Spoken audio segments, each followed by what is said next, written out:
A ditadura do judiciário chegou a um nível tão absurdo que hoje nós temos que lutar dentro do Congresso para fazer com que algo que está expressamente descrito na Constituição seja aplicado.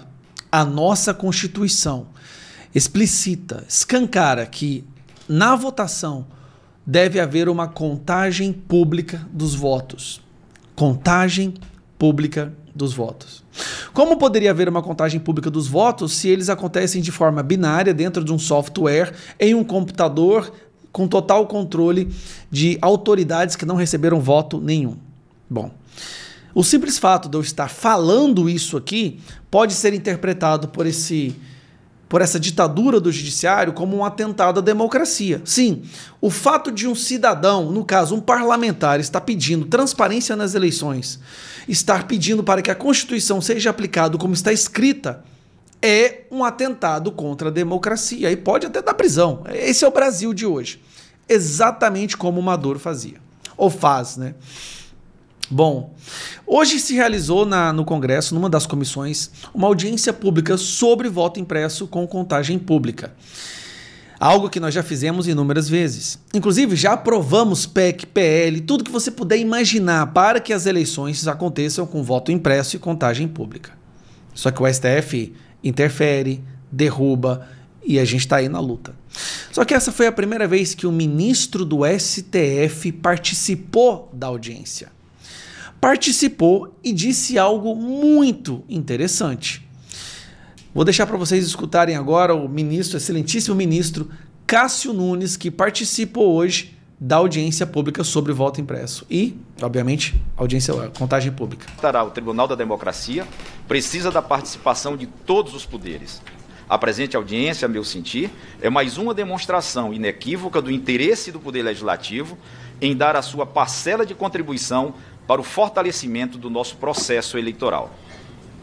Tenho a certeza de que todos os partidos políticos e as demais instituições que compõem o nosso sistema político eleitoral auxiliarão, como sempre o fizeram, no fortalecimento do nosso Estado democrático de direito. No tocante ao debate acerca da implantação da recontagem física dos votos ou a impressão de registros individuais dos votos lançados eletronicamente, entendo que esse debate cabe ao Congresso Nacional. Opa! Sim, isso nós sabemos. Mas todas as vezes que a gente tentou fazer esse debate, fomos impedidos pela Suprema Corte. E agora nós temos um membro da mesma Suprema Corte dizendo o que nós estamos falando há décadas. Não devendo o órgão de cúpula da Justiça Federal emitir opinião acerca do tema. Que interessante! Mas é o que eles fazem constantemente. Inclusive, Barroso fala que é um retrocesso voto do papel, sendo que não é voto do papel, é apenas um comprovante impresso pela urna. Entretanto, o TSE, através da sua presidente, colaborará com o envio de dados e informações que possam auxiliá-los nos debates e nas tomadas de decisões.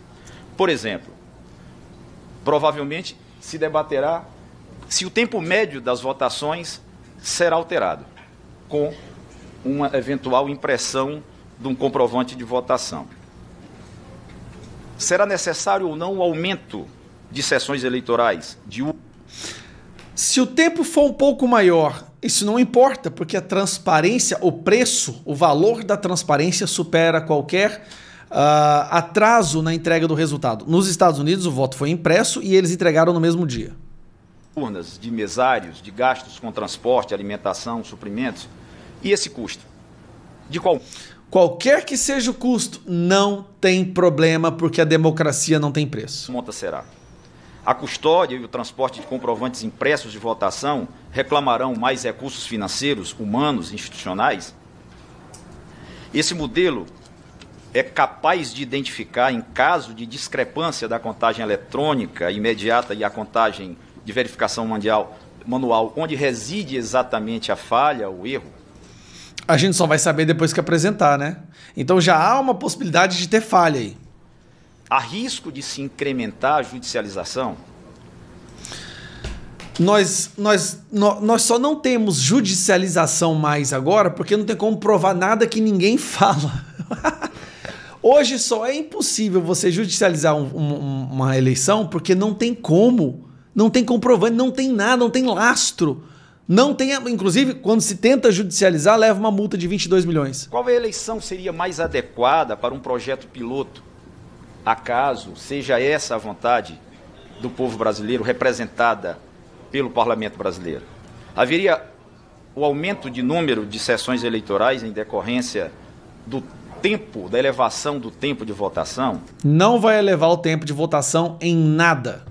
Então, como eu disse, são muitas as questões que serão debatidas e o Tribunal Superior Eleitoral se coloca à disposição, porque possui, sim, dados que podem auxiliá-los nesse debate.